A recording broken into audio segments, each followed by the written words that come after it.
wages, our pensions, our choice, the workshop about local authority divestment campaigns. I'm Lewis from Palestine Solidarity Campaign. I'll say a few words of introduction and then hand over to our fantastic panel. So updated research released by PSC in 2022 found that local government pension scheme funds administered by local councils across Britain collectively invest over £4.4 billion in companies complicit in Israel's genocide and apartheid against Palestinians. This includes companies supplying Israel with the weapons and the military technology that it is using in its ongoing attacks, companies supplying equipment and infrastructure that enables Israel's unlawful military occupation, as well as companies that conduct business activity in Israel's illegal settlements on stolen Palestinian land. The deferred wages of public sector workers are being used to enable Israel's devastating attacks on Palestinians. Previous governments have fought tooth and nail to prevent workers from having a say about where this money was invested. First, through guidance issued by the Secretary of State in 2016, which would have severely restricted the ability of funds to invest ethically. PSC, funded by donations received from thousands of people across Britain, challenged this guidance through the courts, and in 2020, the guidance was deemed unlawful by the Supreme Court, opening the way for campaigns for divestment. Unfortunately, the then government, not content with its defeat in the Supreme Court, announced plans for primary legislation to restrict public bodies from choosing to invest and procure ethically. They tabled in Parliament an anti-boycott bill with a range of sweeping and draconian powers granted to the government to prevent workers from having a say over where their wages are invested. After concerted campaigning through a PSC-led coalition of over 70 organisations, including trade unions, climate justice organisations, human rights organisations and faith groups, the bill fell with the close of the last Parliament. We should be clear, the government did not simply run out of time. It was defeated by concerted campaigning and opposition that made it politically untenable for the government to force the legislation through. With the anti-boycott bill now history, there exists no barrier to prevent councils from heeding their profound ethical obligation and withdrawing investments from companies that enable human rights abuses, including Israel's regime of murder and oppression. Over the past few weeks, we've seen such local campaigns make tangible progress, and we're joined by three insightful speakers to discuss how we continue to take these campaigns forward. To my left, Omar Barghouti, the co-founder of the BDS movement, and Liz Wheatley, the branch secretary of Camden Unison, the trade union for council workers, where they are calling for ethical investment of their pension fund. And to my right, Jade Grogan, an organiser with Waltham Forest for a Free Palestine and an active member campaigning with the London Renters Union. Really, really pleased to have such fantastic speakers joining this session. And I'll hand over to Omar to begin. Thank you, Lewis. Thanks, everyone, for coming to this important conference. I'll just say a few remarks because I'm much more interested in the discussion later.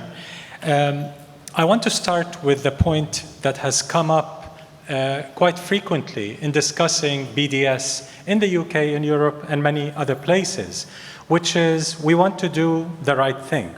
We want to be ethical. We want our city council, our university, our pension fund to be more ethical. And therefore, we want to divest from companies that are arming Israel, arming apartheid, or supporting the genocide in any way, direct or indirect. That's a very important argument, but it's insufficient. As I've said in my talk earlier this morning, ethics is very important, but it's insufficient. The law is also very important, but also insufficient. But let me talk about the law, and then I'll get to the third point, which is power. The law is on our side. When we talk to universities, to city councils in particular, because they're part of government, local government is part of third state responsibilities in international law. When there's a risk of genocide, as there is, on 26 January, the International Court of Justice said there's a plausible risk of genocide in Gaza. That is sufficient in law to trigger the legal responsibility of all states around the world and organizations, and that applies to corporations, as many legal experts have said. But we'll get to that later, about corporate responsibility. Third state responsibility is to end complicity in that state that is plausibly committing genocide, to make sure that no relations with that state may enable or support its genocidal acts. That's a legal responsibility. It's not a charitable act. And beyond ending complicity, every state has to do whatever it can to end the genocidal acts, to prevent genocide if it hasn't already happened, and if it's already happening, to end it, and to take action against the state committing it. That is what the Genocide Convention says. One of the pillars of international law after the Holocaust, after World War II, is the Genocide Convention. So when the UK and Germany and France and all the colonial West disrespects the Genocide Convention, they're taking us to Second World War era, basically. They're erasing, they're destroying decades of development of international law. Why is this important in a divestment discussion, especially about local government?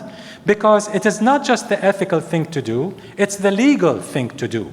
It is illegal for local government to be invested in companies and banks that are supporting genocide or supporting apartheid, which is a crime against humanity. It is illegal. It is not just unethical. And this is important because in every constituency, you have a good minority that supports Palestinian rights and want to do the ethical thing. You have another significant minority that is not as much in solidarity with Palestine, but does care in general about ethical principles, but might be much more interested in the legal argument. I don't want our city council, our local government, to do something illegal. You'll get much more traction with the legal argument. So ethical argument, legal argument. The third, which is the missing ingredient in some campaigns, is power. No power changes the powers that be. They never cede privilege and power without facing a counter power, a grassroots power, a people power that is significant enough to force them to end complicity. We don't beg ending complicity, we make them end complicity. It's not about our persuasive skills. You can be the best lawyer there is who can persuade a stone that it's water, but with powers, you cannot persuade them to divest unless you have enough power. And in city councils, power translates to numbers. If you have enough numbers, as PSC knows more than any, when we made city councils exclude Veolia from public transport and water and sewage contracts across the UK and Ireland and many other countries. But in the UK, how did PSC achieve that amazing success, with Veolia losing 1 billion after another in public contracts across the UK? It wasn't by begging, it wasn't by persuading, it's presenting the legal argument, the ethical argument, but ultimately by getting enough numbers of a constituency to tell elected officials, look, you don't exclude Veolia after we've given you all the legal and ethical arguments, you can kiss your seat goodbye the next election. That's the language politicians understand, with a few exceptions. Most politicians, that's the one language they understand. Across the world, politicians speak one language. It's power. So we need to show them power. It's not enough to have the ethical argument and so on. And we need to bring up the legal argument credibly. You can't just present it without having a credible threat of legal process against a city council. How to do that? Many in this room are more creative than I am in how best to apply that in your own constituency. Think with legal experts. This is not something for activists to do. Activists are not necessarily the best legal minds. We do other things. So we go to the best legal minds in our constituency and ask them, try to put your minds together, present a credible legal threat.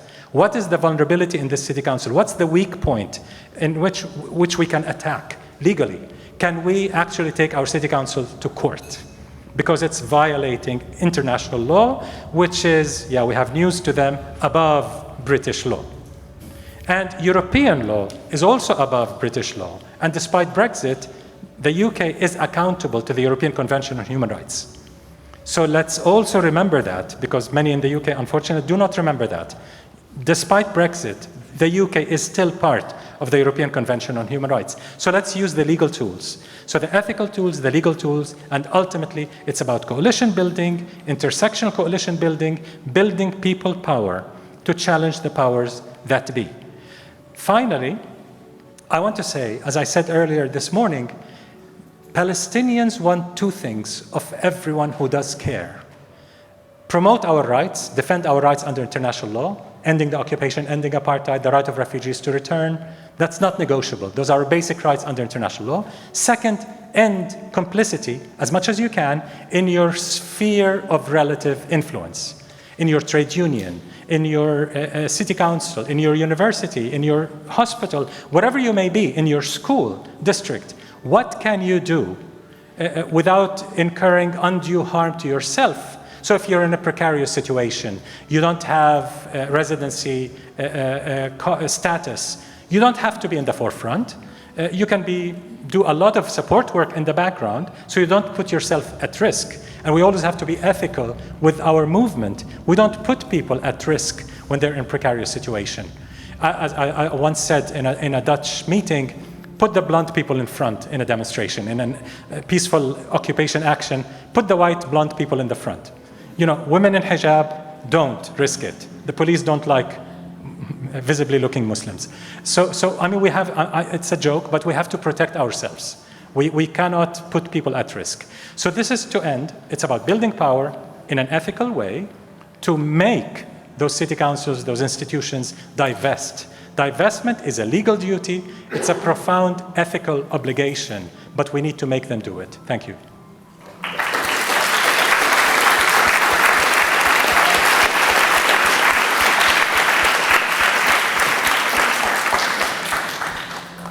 Thanks, Omar. We'll do a Q&A session at the end after the three speakers have spoken. And next up is Jay Grogan from Waltham Forest for a Free Palestine. Thank you. Yeah, hi everyone. Really nice to be here with you today. And thanks for coming to this panel to hear about how we can win local divestment campaigns. As we've already heard, the local government pension scheme operates in every council in the UK. And a couple of years ago, PSC Research isolated 63 of those funds as having complicit investments that are worth over £4 billion. Currently, there are actually lots of active local council divestment campaigns trying to change this, and I'm from the one in Waltham Forest. I'm also going to name a few of the ones in London, so maybe you can put your hand up if you live or work in that borough and are involved in the divestment campaign there, maybe. Just to show you how many different campaigns there are going. So there's Bromley, Camden, Enfield, Greenwich, Hackney, Islington.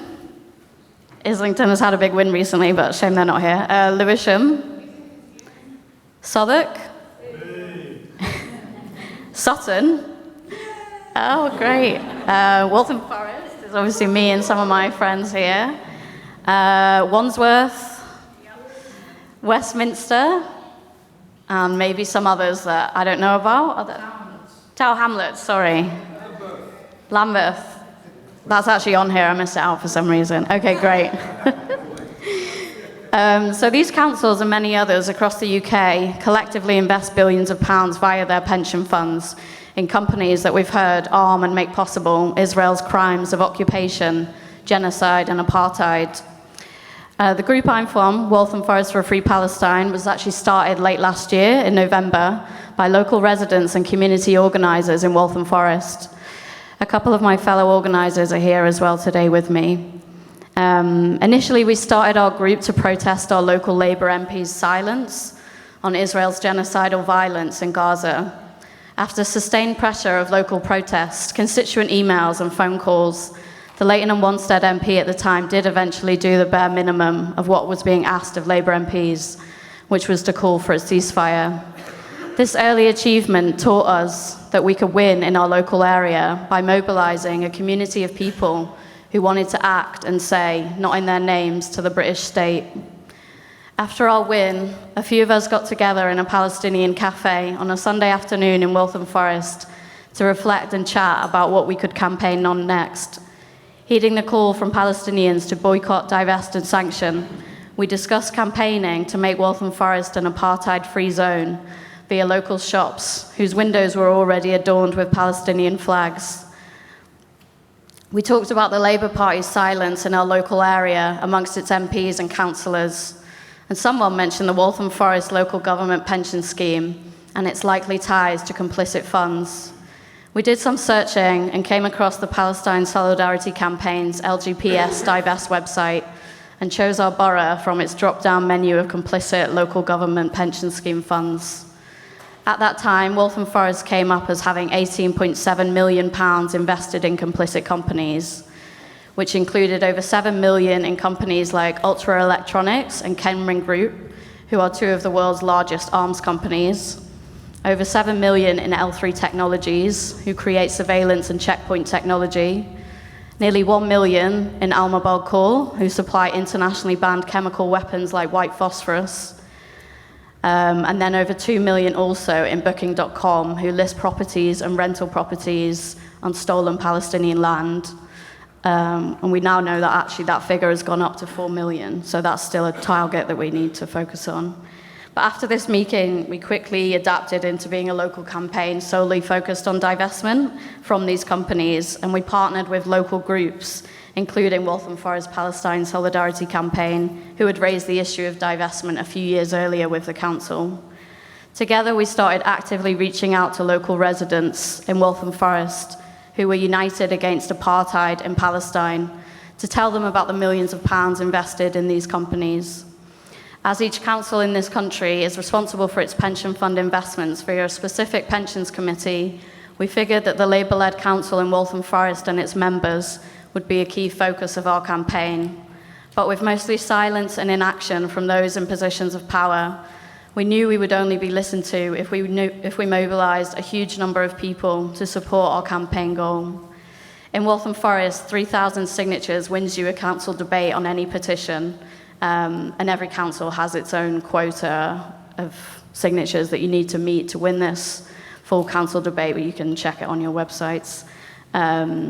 So over 3 months, we decided to make a petition letter and do a sign-up form condemning Waltham Forest pension fund complicity. We had an amazing team of regular and rotating volunteers to collect signatures at train stations before Saturday national marches, at colleges where 16 to 18-year-olds were eager to support their siblings in Palestine, at shops on the high streets and at local mosques after Friday prayers, gaining hundreds and then thousands of signatures in all kinds of British weather. In between outreach sessions, we did something really important, as Omar was saying. We had open meetings where we invited people and local community groups to build power, unions like Unite and Unison to get involved in the campaign, to plan, strategize, and mobilize. We soon had council workers for Waltham Forest who will directly draw a pension from its fund upon retirement campaigning with us. We shared food and built community and felt a small chipping away at the hopelessness we felt when sitting on our own with the weight of injustice and the horrific scenes of violence against civilian life and infrastructure in Gaza. On the streets, people rushed to sign and speak up and say not in their names. By May, we had reached our 3,000 target, which won us the full council debate, and we began to negotiate more directly with the council. But it became clear to us that many of the councillors would still not speak to us directly, with most ignoring our emails. The council leader finally got back to us, but only to say that she could not support our campaign without discussion, barely hours after the defeat of the anti-boycott bill. She said the matter would be debated at full council and refused to support it, therefore blocking the rest of the council from supporting it too. So we knew we were not going to win that way. We set up an email tool via a tech whiz in our group, who's in the audience, which allowed people to find their postcode, their local ward councillor, so they could send them a direct email to tell them to support our campaign. Quite like the ones that PSC uses, but a local version, I guess. And this enabled residents to get in touch direct, and then we door knocked with that email tool to focus specifically on the Pensions Committee chair and the leader of the council, which tend to be like the two main targets in these types of campaigns. So we continue to protest, to send emails and door knock, and we leverage the support also of local MPs keen to show their residents in Waltham Forest, who are overwhelmingly pro-Palestine, that their voices would be heard, even if the council seemed unmovable. We told ourselves that we would not stop until we won, because it is the least we could do. We chanted outside Waltham Forest Town Hall a protest, disclose, divest, we won't stop, we won't rest till you divest, which a lot of the other people, I'm sure, have been chanting in their campaign groups. Our chants were matched by close group strategizing, and we also started attending meetings with other local divestment groups. Rank and file trade unionists are a group that are bringing together a lot of the local groups at the moment. And yeah, it's a really fruitful place for organizing. And at that meeting, we actually met someone from Hackney who gave us the idea of doing a survey that council workers could fill in to express their kind of anti-apartheid position and actually wanting to divest the fund that their pension is connected to, just to grow the voice of the council worker within the campaign, and that proved really fruitful as well. So with all this mobilizing, strategizing, the door knocking, the protesting, the emailing, we eventually heard back from the Pensions Committee chair after months of this pressure that we would actually be allowed to present our petition in a longer format at a special meeting of the Pensions Committee. We were now told that the Pensions Committee actually had more power to vote on and make decisions about divestment, as we knew they had done in 2022 when Waltham Forest became the first council to divest from fossil fuels. So a lot of the councils say they can't divest, but actually they have already done it for fossil fuels. So we were told also, the excuses kind of started coming in, if it's useful for you to know, that some of their funds are not directly managed by them. A lot of them, a huge majority actually in Waltham Forest, the figure is 73%, are managed through the London Collective Investment Vehicle, which operates pooled funds on behalf of all London boroughs. But nonetheless, the council had decided to defer the issue to the Pensions Committee, which we felt benefited us because the full council were going to block it, essentially, and the vote probably wouldn't have got us anywhere. So after 6 months of tireless campaigning, we got this special meeting on the 22nd of July last month. And me and Jonathan and Tayab are here, and a few others from our core group did a presentation. We spoke about the community of people we had mobilized, over 3,500 signatures, over 400 emails to local councillors, 4 protests with hundreds of people to make the case for divestment. We described 3 criteria for complicit companies. 1 was companies that provide or invest in weapons, surveillance software, and any other technology. 2 was companies listed on the official BDS list. 3 is companies named on the UN OHCHR list of companies active in illegal settlements on occupied Palestinian land. We also put forward an ethical and legal argument, which highlighted commitments in Waltham Forest's own investment strategy statement. Every Pensions Committee tends to have an investment strategy statement, which you can maybe use against them. Our one specifically mentioned human rights abuses. We also spoke about the bright green tree of Waltham Forest, which characterizes our borough, and we connected it to the trees in Waltham. I just said that, in Waltham Forest. We connected it to the olive trees in Palestine and made a case for divestment that we hoped would move the Pensions Committee to action. And we also had a financial argument to give them, because councils are at pains to point out that they can't do anything that would harm the viability of the pension fund, even though a lot of these complicit investments actually only make up a marginal amount of the fund, like 2%, 2 to 5%, I think, in a lot of cases, 2% in Waltham Forest. And we even suggested alternative investments and funds which offer investments free from violence of the Israeli state. We spoke clearly and confidently, as my friend says, with our full chest to hold them to account and to tell them to act now. The good news, some of you might know, is that we actually won a commitment from the committee to divest from arms companies that night.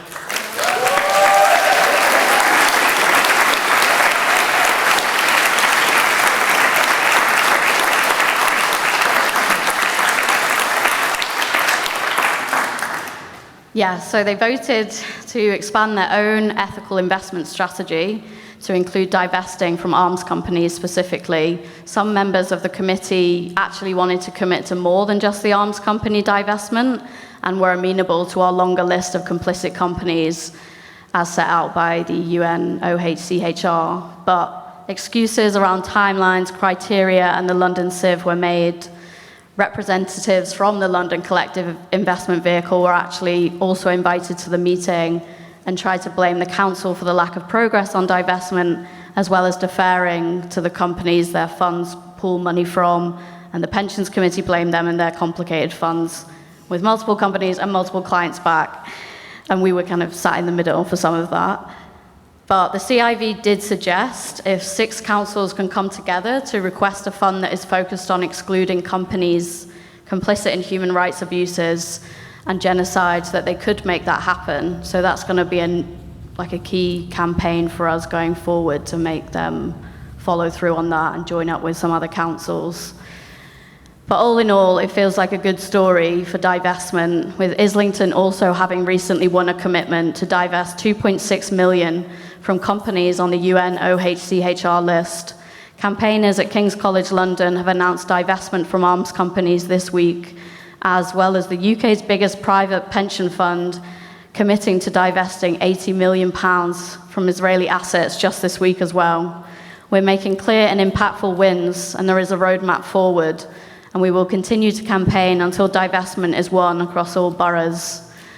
I just want to close out by reiterating to everyone, and as a call to action, that we achieved our win in Waltham Forest collectively through a community-organised, people-powered campaign led by local residents with little to no resource or funding, proving that any group can put Palestinian liberation onto the council's agenda when they won't do it themselves, and even when they actively choose to block it.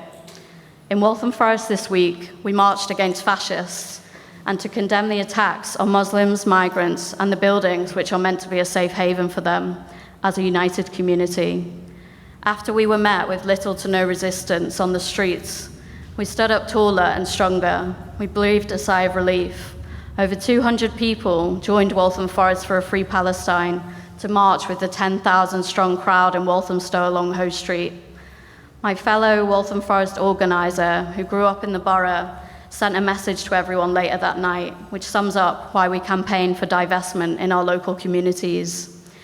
They said, Palestinians have been fighting a fascistic occupier on the streets without the promise of a home or any semblance of safety.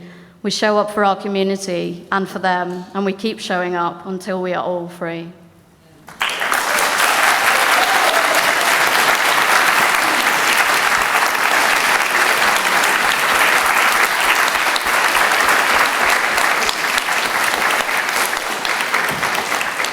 Thank you, Jade, for a really inspiring contribution. We now move to our third speaker, which is Liz Wheatley, Branch Secretary of Camden Unison. Thanks, Lewis, and thanks to everybody else on the panel. Really, really interesting and inspiring. I just want to start with a couple of historical things, actually, which is that there is a proud tradition in this world, in this country and around the world, of the equivalent of BDS campaigns. And, you know, so you look at things like the cotton workers against slavery. Obviously, a huge one of things like the Montgomery bus boycott and part of the civil rights movement. And indeed here, our own Bristol bus boycott. But of course, you know, one that I think all of us, I suspect a lot of us here were involved in and we'll all remember, is that against apartheid South Africa. And certainly for me, it was something that shaped my involvement in campaigning. We occupied my college 40 years ago, I'm going to have to admit, against their investments in South Africa, and we won. Actually, we occupied for about 10 days, and they pulled the money out of South Africa. And I think it's important to look at what we're doing in that context, because firstly, it shows how campaigns like this can win and do make a real difference. But I think also a lot of the time when we're campaigning, we don't always realise the significance of what we're doing and the scale of what we're doing. And I think it's really important that we have a take on that, really, that what we are doing is, in our own small ways, is exactly the same as those huge movements that have changed society and that really have located us as being on the right side of history and wanting to see a better kind of world. And I think that's really important as something that helps keep us motivated and gives a good, big, grand perspective of what we're trying to do, because trust me, as you sit reading through your council's pension committee papers, you don't feel that, really. You just feel a bit confused. And it is easy to lose sight of that. And of course, the other thing we have to talk about is obviously the recent campaigning that we've seen, particularly by students in their encampments, but obviously campaigners like Jade as well, giving us some great wins that we can talk about now as recent wins, the divestment from Trinity College, King's College, obviously Waltham Forest. And actually, Jade talked about the biggest private pension fund. It's also the pension fund that the UCU trade union have, the USS pension fund, and the union campaigning on that was no small part of that happening as well. So we've now got both the historical examples and the recent campaigning to look at how we can win and to try and model our campaigns going forward on, and to inspire us to be doing it as well. Lewis in his introduction talked about the scale of money that the LGPS has. That LGPS, I'm assuming people do know, stands for Local Government Pension Schemes, but again, there's a whole alphabet spaghetti going on in these campaigns. But there's a huge amount of money. There's also something like 6.5 million members of that scheme, some working and some retired on it. There's 86 local funds, I think it is. Yeah, thank you. And something like just under 20,000 employers involved in this. So it's a huge thing to be doing. We've set ourselves a huge task, but also I think it is important that we see it as a task that we can win.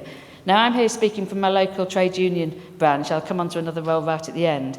But again, I think one of the really good things is that what we're trying to do is to look at how we can bring the community campaign and the trade union together, because actually the role of a trade union actually is about bringing people together to resist, isn't it, to try and fight back and to make a difference. So obviously, we resist things at work, the attacks that we face at work on a local and a national scale, but also we really, quite importantly, locate ourselves as being part of fighting for a better society. And that does mean, opposing the far right, like Jade. Members from our branch were both at Waltham Forest and at North Finchley, depending on where you lived, to say that the far right and fascists aren't welcome on our streets. But also, again, in my branch, we've got a really long, proud tradition of challenging war and occupation, of marching against the Iraq war, and all things like that. But of course, that becomes really important now as well. And therefore, I think we've got skin in the game on this, haven't we? It's our money that we pay in to the pension fund, and it's our money coming back out of it that we live on when we're retired. And we don't want to retire on living on dirty money, because that's what it is effectively. It's laundering our wages, or a section of our wages, through death and destruction to then give it back to us to live on. And we're not happy about doing that as well. So we first started a divestment campaign, funnily enough, like Waltham Forest, around the fossil fuel industry, actually. Back in 2016 or 17, we started doing deputations to the pension committee, to the full council meeting, and call for divestment on that. We've got the amount in the fossil fuel industry massively reduced, but not quite zero. We've been arguing that, unless you set a target for zero, you're never going to get to zero. And the council seems to think that they're easily able to get to zero without doing things like that, and yet haven't. But nevertheless, therefore, we'd already got a bit of an idea in our branch about how to organise and campaign around that. So that was our kind of a starting point on divesting. But obviously, because of what's been happening now, the massive assault on Gaza, the scale of it that's happened, it obviously made us look again at what we wanted investments of our money to be in. And we've decided that our campaign is actually for ethical and progressive investment, actually, sort of across the board. So we want no investment in wars or occupation, no companies who profit from wars and occupation, nothing to do with the arms industry. And that's true of all wars and occupations, actually. We've made that really clear. However, given what's happening in Gaza and the increased repression in the West Bank, we've also said that we want companies that profit from the occupation of Palestine and that are involved in the war, in the genocide and the conflict in Gaza should be the absolute top priority for where the divestment comes from first. So we've done the deputations as a trade union branch to the Pensions Committee, and what we've tried to do, is by linking up with the other campaigns. So on the most recent one that we did a deputation. The Camden Palestine Solidarity Campaign did a deputation. At the next Pensions Committee, we've got 2 more campaigning organisations getting ready to give one. We're getting our retired members to see if they can do one. We've spoken to a couple of those already. We're going to try and see if we can get some young people to do a deputation as well, so that every time they meet, they have us talking to them. It's a deputation. Obviously, we want to be doing the demonstrations and stuff outside it. We've got a petition as well. Sadly, we have to get 4,000 signatures in Camden to do it, but, we'll get them. That's fine. We have a member or members on the Pensions Committee and the Pensions Board, but in Camden, they don't give us speaking or voting rights on those at all. So, in fact, when we did our last deputation, one particularly obnoxious council said, "Oh, why are you just here for this? You're never here normally." And I had to point out we have somebody who attends every single meeting. It's just that he shows no interest in who else is in the room, never talks to them, and hasn't found out that it's a Unison representative because she's not allowed to speak. So we're trying to get that changed as well in there. So in our last deputation, we called for a number of things. First of all, that they had to listen to us, that we were stakeholders, if you like, in this, because it's our money. Secondly, went through who we thought they should be divesting from, those areas that I just outlined a minute ago. Thirdly, actually, that they have to do a full and transparent audit that is then published, because apart from anything else, they employ people to look at where their investments are. They have fund holders who do that work. We're full-time workers trying to who aren't experts in accounts or indeed in hiding money, never mind, looking at where it's obvious. And we're scrabbling around to do some of this. And we're getting info, and obviously we use the Divest website and the PSC information, which they always challenge. And we said, well, we're going to use our information, and if you challenge it, you have to do your audit and show what you have. And then the other point that we said is that by your actions, you are making us complicit, and we are not prepared to be complicit in this, and that has to be a main motivator of what we say as well. Just for the record, for people to know, Camden Council actually was a founding member of Local Authorities Against Apartheid, okay, except for, of course, it was a founding member of Local Authorities Against Apartheid South Africa. They didn't say that last bit, but that's what it means in practice. And they did, back then, divest from companies that did business from South Africa. They refused to attend events where representatives of the South African government were there. And if they could do that 40 years ago, there's absolutely no reason, we believe, why they can't do it today. I think the other thing that we've tried to do as well is to look at how we can take our members with us, because it's all well and good me as the branch secretary and some of other branch officers thinking it's a good idea. What we didn't want is some months down the line to have members coming up to us and trying to say, oh, but isn't this going to affect our pensions, how much we get out, isn't this going to do this, or indeed arguing against it. So we thought we'd go on the front foot about it, and we'd start talking to our members about why we wanted to do it and explaining all the different aspects of it. So we produced a fact sheet. Very basic, it has some links to sort of more detailed stuff, but it just goes through how the LGPS works, where the money goes, what our demands are, and indeed why it won't affect your pension. It won't affect the amount that you get out when you retire. I suppose I would have to admit that we're a slightly unusual branch. I think in a good way, but we have a union meeting open to any member every single week in our branch that's online. We started it in the pandemic, in lockdown, as a way to talk to our members and to talk about making sure they were safe at work. People really enjoyed it, and we've carried on doing it. So, we use it for our pay campaign, talk about our pay campaigns, we talk about issues that have come up at work, but we've also talked a lot about Palestine and Gaza. We'd actually been talking about Palestine before, because about 18 months ago I went on a Unison delegation to Palestine, so I reported back on that. And so it actually is something that's absolutely normal for us to bring up in a union meeting, and we've used that to talk to people about what we're doing around divesting and getting some of the members involved in it, because we've also got a little group of members, some of whom are stewards, some of whom aren't, who are what we call the pension posse, who do an awful lot of the research, who have actually drawn up the fact sheet, who have helped us put the deputations together, who come to the meetings with the community organisations with us as well.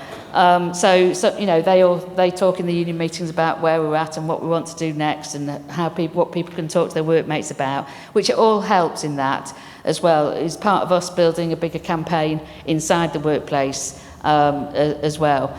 But I would emphasise we absolutely want to do it working with the community. I think that you know, there's a real strength to bringing people together. One of the other things that we did recently was hosted what we hope is the first of however many meetings are needed of other London unison branches to look at how we can campaign together. Jade mentioned the CIV, the pool. There's actually more than one pool exists of where your pension money can be. Again, it's all quite murky and difficult to find out. And we had the same thing of the CIV coming along to ours and saying the council could do better, and the council just said that what we were saying was illegal, which obviously is wrong.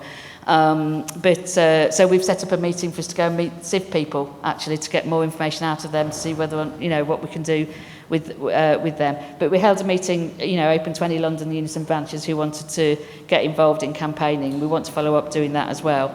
We've organised workplace days of action around Gaza, which has also helped feed into this. I mean, it's a real shame that we're on scheduled at the same time, but Erin, who's speaking on the Organising Your Workplace session at the moment, he's been organising Google workers, tech workers. Their headquarters in London is next door to our main council building. So on the last Workplace Day of Action, we organised a joint event. We had a picnic for Palestine. It's a big kind of private property square in front of the two buildings. But we got loads of people out, filled the square, had speakers at it. It was quite entertaining. You could see the difference between people who were kind of long-standing activists because they didn't bring food. Everybody else bought food because they thought it is a picnic for Palestine at it. But it was a really good event and made people feel much more confident about what we can do as well. So, and all of those make a difference in how we can take our campaigning forward, I think, as well. Creating that atmosphere that people feel confident and it's the right thing to do. The last little point that I mentioned as well is my other role in Unison. I'm elected to Unison's national executive as one of the London representatives on it, and I chair Unison's international committee, so obviously do a lot of campaigning around Palestine in general on that. Unison actually does have some good resources on divesting your pension funds, but we're going to have some better ones out by September, early October, because we're updating the guidance on divesting from the LGPS and looking at how else we can help branches campaign around that. And if there is people in branches here who haven't started or have just started and who want to look at what else we can do, feel free to contact me, both as somebody in a London branch, but also as chair of the International Committee to look at how we can organise better together, because we need, you know, we're looking at what we can do across London. Actually, we need what we can be doing nationally as well, because there's pooled funds everywhere. There's, you know, as I said, there's nearly 20,000 employers. So it's a huge task, but actually, where we've been campaigning around it, we are getting results, and I think that's what matters. We have to keep focusing on what works and what wins, and looking at how we can generalise out from those, spread out from those, learn from those examples, and then apply it for wherever it is that we work. Thanks.